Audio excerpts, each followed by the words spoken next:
True metabolic control, especially after the age of 60, is often not found in complex gadgets or extreme diets, but in mastering the quiet, unseen hours of the night.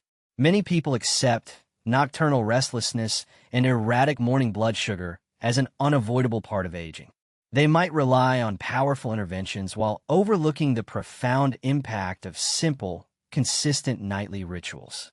This assumption ignores the body's deep capacity for balance when given the right support.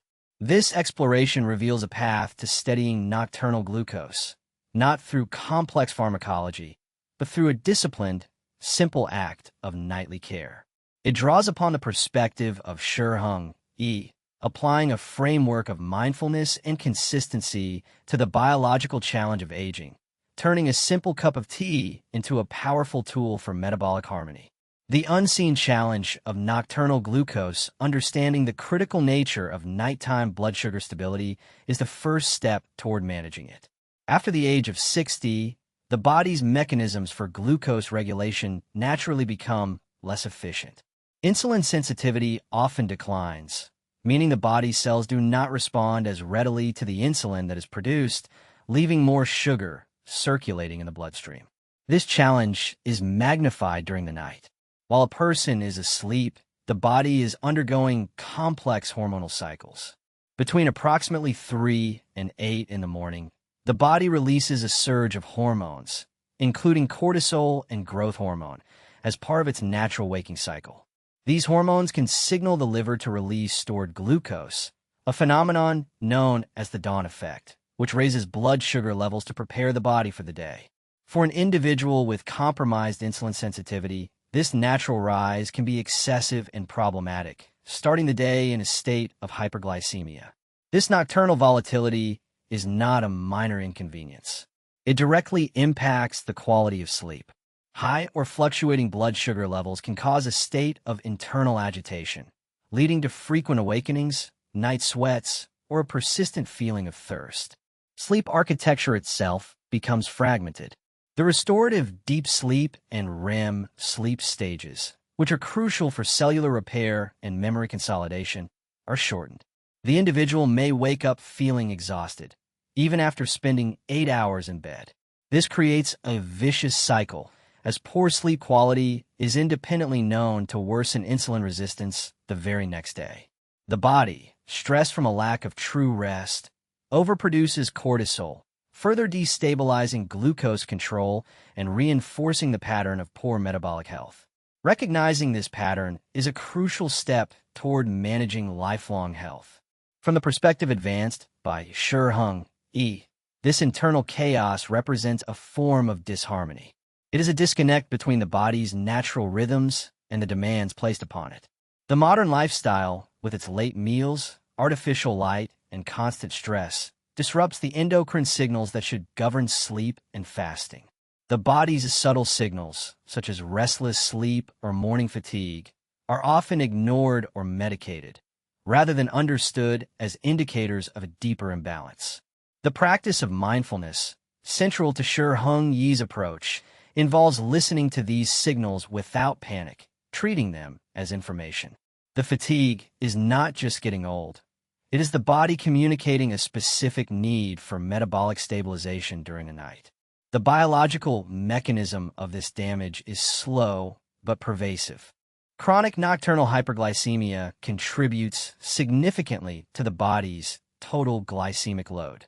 This persistent elevation of sugar in the blood accelerates a process called glycation, where sugar molecules attach to proteins and fats, creating advanced glycation end products, or AGEs. These compounds are inflammatory and cause stiffness in tissues, damaging blood vessels, nerves, and organs. This is why seemingly minor blood sugar issues, left unaddressed, eventually contribute to severe complications like neuropathy, retinopathy, and cardiovascular disease. The battle for long-term health is truly won or lost in these quiet, overnight hours. An applied scenario illustrates this common but misunderstood problem. An individual, aged 65, follows a reasonably healthy diet. They might eat their last meal around 7 in the evening, perhaps including a small dessert. They go to bed around 11 and fall asleep, but find themselves waking around 3:30 in the morning. They feel slightly anxious, perhaps a little warm, and their mind starts to race. They attribute this to stress or just a bad night's sleep. In the morning, their fasting glucose reading is elevated, perhaps higher than it was before bed, which feels confusing. This is the dawn phenomenon compounded by the metabolic load of their evening meal.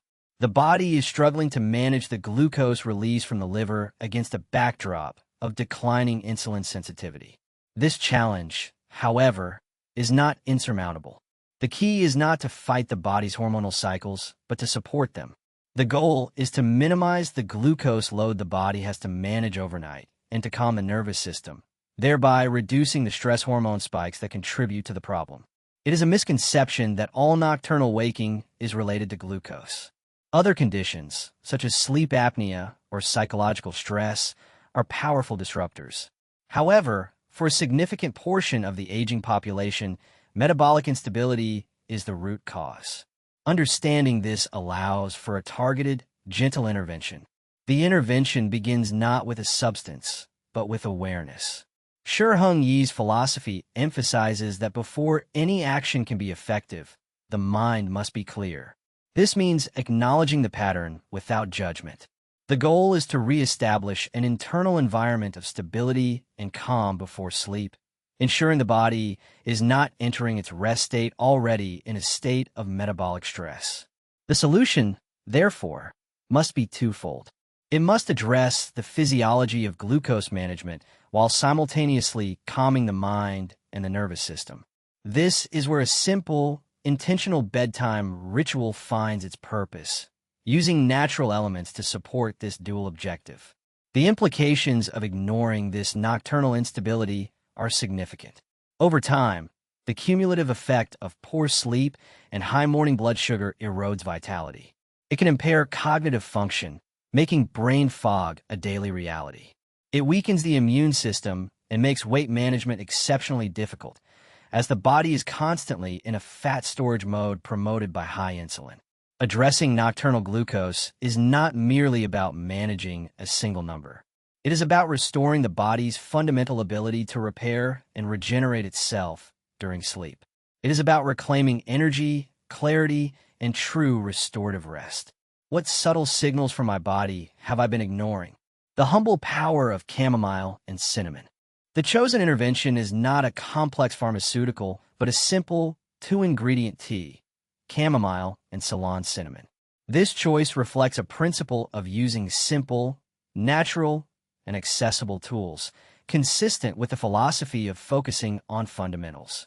These ingredients are selected for their specific, complementary properties that address both the psychological and physiological aspects of nocturnal glucose instability. It is not presented as a cure, but as a potent ally, a small act of self-care that supports a larger goal of metabolic harmony. The true power of this combination lies in its mechanisms, which work synergistically to calm the nervous system and enhance the body's handling of glucose. Chamomile is perhaps best known for its calming properties. This effect is not merely folklore. It is rooted in biochemistry. Chamomile contains an antioxidant flavonoid called apigenin. This compound selectively binds to benzodiazepine receptors in the brain. These are the same receptors targeted by anti-anxiety medications. By binding to these sites, apigenin exerts a mild sedative and anxiolytic effect, helping to quiet a racing mind and reduce the time it takes to fall asleep. For an individual whose blood sugar is often dysregulated by stress, this psychological calming is the first crucial step. By reducing evening anxiety and cortisol levels, chamomile sets the stage for a more stable metabolic night. Beyond its calming effects on the brain, chamomile also possesses significant anti-inflammatory properties. Chronic, low-grade inflammation is a known driver of insulin resistance. The compounds in chamomile can help modulate the body's inflammatory pathways, such as the NF-kappa B pathway. By gently reducing this underlying inflammation night after night, chamomile may help to improve the body's overall insulin sensitivity over time. This makes it a valuable component for addressing the root causes of metabolic dysfunction, not just the symptoms. It helps prepare the body for a state of rest and repair, rather than a state of stress and defense. The second ingredient is Ceylon cinnamon, which must be distinguished from its more common counterpart, cassia cinnamon. Cassia cinnamon contains high levels of coumarin, a substance that can be toxic to the liver in large or consistent doses.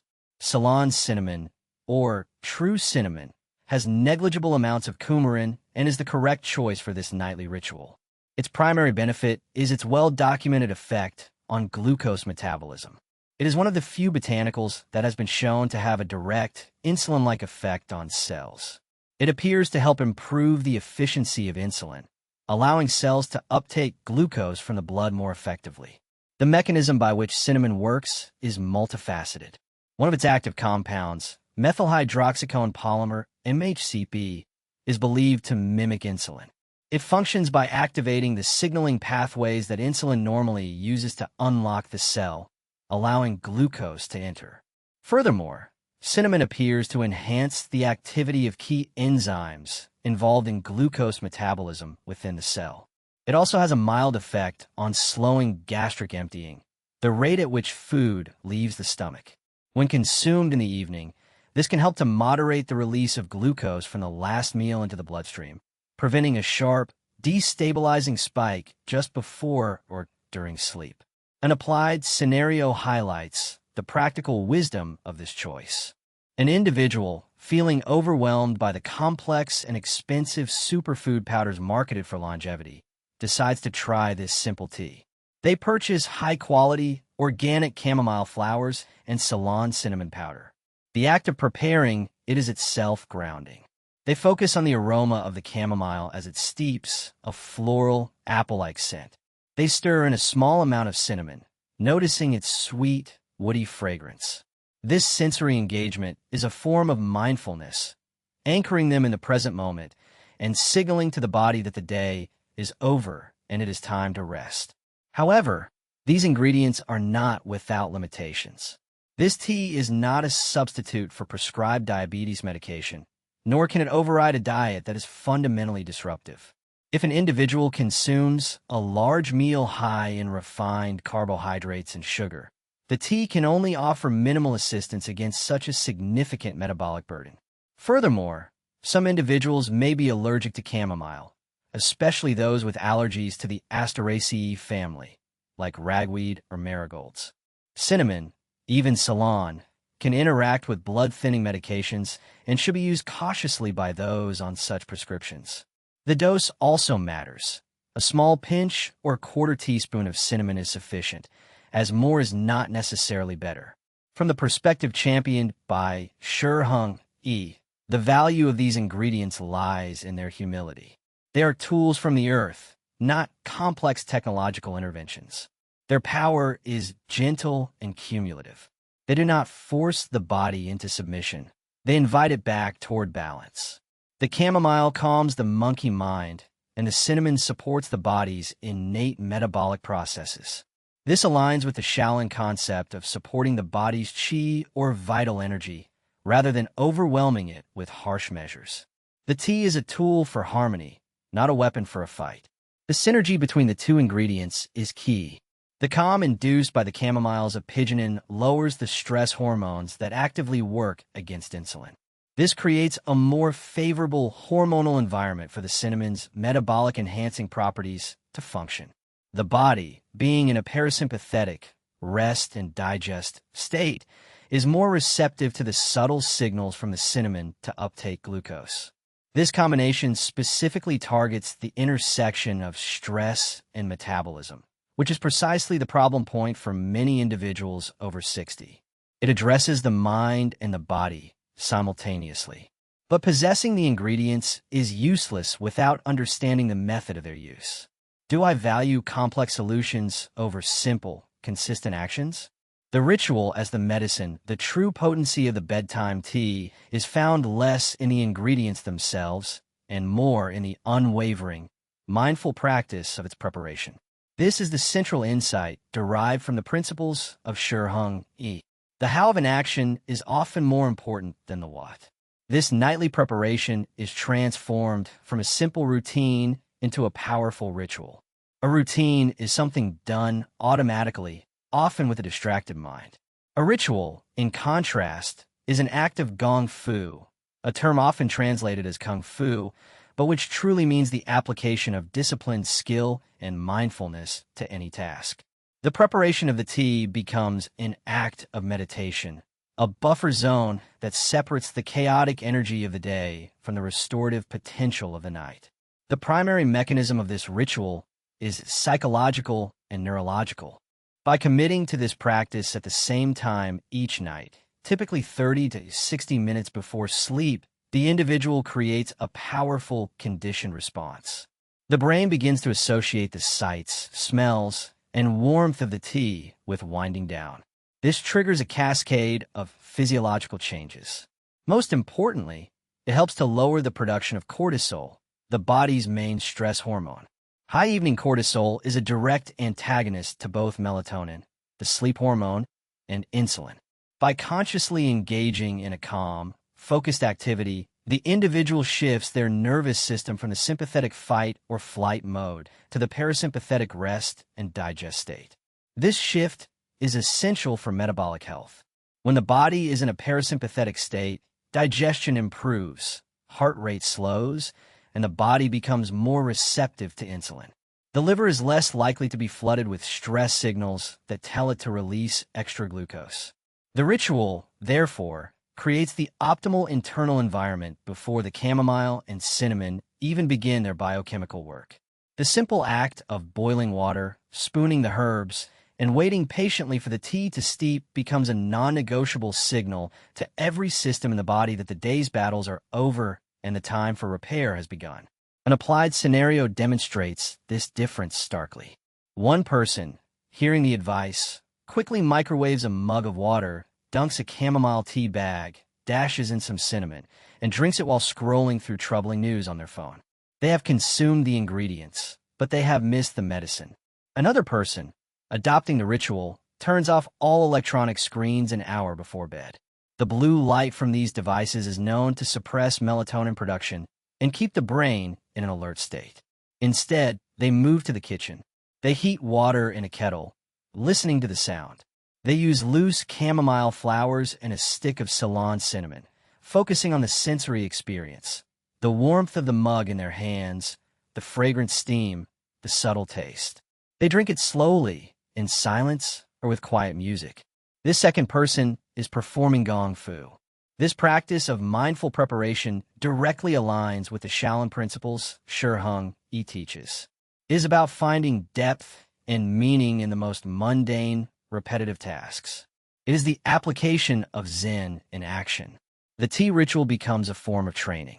It trains the mind to be present, to let go of the anxieties of the day, and to intentionally cultivate a state of peace. This mental discipline is, in this context, just as important as the metabolic discipline of diet or exercise. It is the governance of one's internal state, which has profound downstream effects on one's internal chemistry. True mastery is often just the perfect execution of a simple, repeated task. Of course, the ritual is not infallible. If the individual truly despises the taste of chamomile or cinnamon, the ritual may become a chore, which itself produces stress. In this case, the principle must be adapted. The tool must be personalized. Perhaps it is a different herbal tea, like lavender or lemon balm, or simply a mug of warm water with magnesium.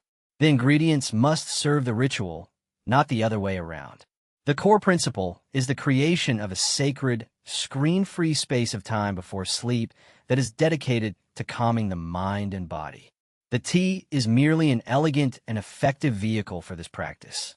The power of this ritual extends beyond the moments it takes to perform. By consciously closing the day, the individual processes the day's events and mentally files them away. This prevents the common problem of getting into bed only to have the mind ignite with ruminations, worries, and forgotten tasks, all of which are potent triggers for cortisol release. The tea ritual acts as a psychological full stop. It is a declaration that nothing more will be accomplished tonight, and that is not only acceptable but necessary. This acceptance is the antidote to the hustle culture that fuels so much chronic stress and, by extension, so much metabolic disease. The midpoint payoff of this entire approach is the realization that the individual has direct control over their internal state. They're not a passive victim of their aging metabolism. As Heng might frame it, they're not defined by the external chaos or the internal weakness, but by their disciplined response to it. The nightly ritual is the physical manifestation of this response. It is a commitment to self-regulation. The simple cup of tea becomes a symbol of this commitment, a tangible anchor for the abstract virtues of mindfulness, discipline, and self-care. This psychological empowerment is a powerful healing agent in its own right. When did I last perform a simple task with my full attention? The tea supports discipline. It does not replace it. A critical boundary must be drawn. The chamomile cinnamon tea is a tool to support a disciplined lifestyle, not a magic eraser that replaces it. This is a distinction that aligns perfectly with the philosophy of Heng, which is rooted in self-responsibility and consistent effort. To rely on a simple tea to counteract a lifestyle of metabolic indulgence is to miss the point entirely. It is akin to meditating for 10 minutes and then expecting to be calm while shouting in traffic. The tea does not grant metabolic health. It amplifies the health that is already being cultivated through other, more fundamental actions. The most significant factor influencing nocturnal blood sugar is the composition and timing of the final meal of the day. If an individual eats a large dinner high in refined carbohydrates, sugars, and processed fats, the body is flooded with an enormous glucose load. The pancreas must work overtime to produce insulin. Even with the supportive effects of the tea, the sheer volume of glucose entering the system will overwhelm the body's regulatory mechanisms. The tea's ability to slow gastric emptying or improve insulin sensitivity is marginal in the face of such a deluge. True metabolic discipline begins at the dinner table, hours before the tea is even prepared. An applied scenario illustrates this limitation perfectly. An individual eats a late dinner of pizza and ice cream at 9 in the evening. Feeling guilty, they remember the advice and drink their chamomile cinnamon tea at 10:30, right before bed. They may feel calmer from the chamomile, but metabolically, they are in turmoil. They wake repeatedly and feel terrible in the morning, their fasting glucose predictably high. They conclude the tea does not work. The failure, however, was not in the tea, but in the expectation. They asked a chisel to do the work of a bulldozer. The tea is a finishing tool, not a primary mover. Furthermore, the philosophy of Heng emphasizes the integration of mind and body, which includes movement. One of the primary drivers of poor glucose control, especially after 60, is sarcopenia, the age-related loss of muscle mass. Muscle is the body's largest sink for glucose. It is the primary tissue that can pull sugar out of the bloodstream without depending on insulin, especially after exercise. A sedentary lifestyle leads to atrophied, insulin-resistant muscles. The tea cannot build muscle. A disciplined life, therefore, must include consistent physical activity, particularly resistance training, to maintain this vital metabolic reservoir. A simple walk after the evening meal can dramatically improve glucose disposal, making the tea's job far easier. The tea, then, is a crutch in the worst sense if used improperly, enabling a continued lack of discipline. But it is a tool in the best sense when used correctly. It is a tool for the person who has already laid the foundation. This individual stops eating 3 hours before bed. They ensure their last meal is rich in protein and fiber. They have engaged in some form of movement during the day. For this person, the tea is the final 5 of the strategy. It is the act that fine-tunes the system, calms the mind, and ensures the body's hard work pays off with a night of deep, restorative, and metabolically stable sleep. This perspective counters the prevalent quick fix mentality. Heng often speaks of eating bitterness, ju qi, which means accepting necessary discomfort or discipline in the short term for a greater long-term gain. The real work is not drinking a pleasant tea. The real work is declining the late-night snack, choosing the whole food over the processed one, and doing the physical exercise when the mind provides excuses. The tea is a reward for, and a complement to, that work. It is not an exemption from it. Another limitation is the powerful effect of emotional and psychological stress. A person may have a perfect diet and a faithful tea ritual, but if they're in a state of chronic emotional turmoil, grief, anxiety, or anger, their cortisol levels will be persistently high. This stress-driven physiology will constantly signal the liver to release glucose. While the chamomile component of the tea directly targets this stress response and can provide significant help, it cannot resolve the underlying emotional conflict. This, too, requires gong fu, the work of mental discipline, acceptance, and emotional regulation, which are central tenets of Shaolin-inspired practice. The tea, therefore, must be placed in its proper context. It is a powerful amplifier of good habits. It helps to smooth the edges, calm the nervous system, and provide a gentle nudge to the body's metabolic machinery. But the heavy lifting must be done by the individual's choices throughout the day. The true test, therefore, is not finding the right tea, but forging the right mindset. Am I looking for a shortcut to avoid the real work? Consistency as the path to metabolic harmony, the final and most crucial element of this practice, is not the potency of the ingredients or the mindfulness of the ritual, but the virtue of consistency. This is the cornerstone of the philosophy taught by Heng. True mastery, whether in martial arts or in health, is not the result of a single heroic effort. It is the cumulative product of small, simple, and disciplined actions repeated daily over a lifetime.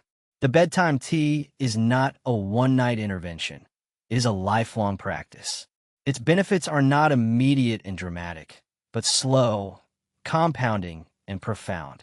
This approach directly fulfills the promise of achieving nocturnal glucose stability. It resolves the common enemy of quick-fix thinking. The path to metabolic harmony after 60 is not found in a drastic measure, but in the unwavering commitment to a gentle, supportive ritual. Each night that the tea is consumed within this mindful framework, it provides a small, positive metabolic influence. It nudges the nervous system toward calm. It offers a subtle boost to insulin sensitivity. It displaces the harmful habit of late-night snacking or screen time. One night of this practice changes very little, but 365 nights of this practice begin to fundamentally retrain the body's rhythms. The mechanism of this change is compounding. Consistent, stable overnight blood sugar reduces the cumulative oxidative stress and inflammation on the body. When the body is not fighting these nightly fires, it can dedicate its resources to genuine repair and regeneration.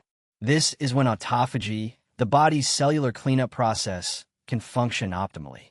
Over months and years, this consistent stability helps to protect the delicate endothelial lining of blood vessels from the damage of glycation, reducing cardiovascular risk. It protects the brain from the neuroinflammatory effects of sugar spikes, preserving cognitive function. The individual is not just managing a number. They're actively building a more resilient, healthier internal environment.